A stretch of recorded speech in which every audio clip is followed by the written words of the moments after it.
Texas lawmakers are trying to expand the budget while cinching our waistlines with a new tax on sugar-sweetened drinks. However, some people doubt the tax will sway soda lovers. They have a sin tax on alcohol. Does it sway people? No.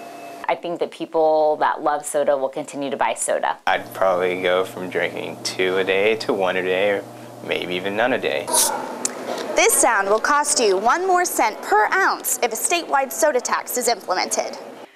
You're either gonna pay for it now in your soda tax or you're gonna pay for it later in disease. The taxes would include both regular and diet sodas. However, some people think a tax is not the right way to go about changing people's habits. Taxing soda isn't necessarily the best way to go about making someone more health conscious.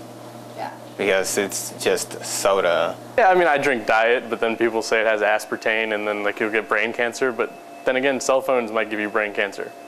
Everything in this world can kill you, so I'm gonna enjoy my soda. Texas is not the only state considering passing a soda tax. Washington and Colorado have already passed a similar tax. Goodson says the soda tax will just fall in line with what the government already does for less nutritious foods. Your foods that aren't necessarily nutrient rich, like sugary cereals and cookies and things that you don't need, actually have food tax on them. So it kind of lines up with what they already do. The New York Times said the average American drinks almost a gallon of soda every week. At that rate, a person would average spending an extra $63 per year on soda.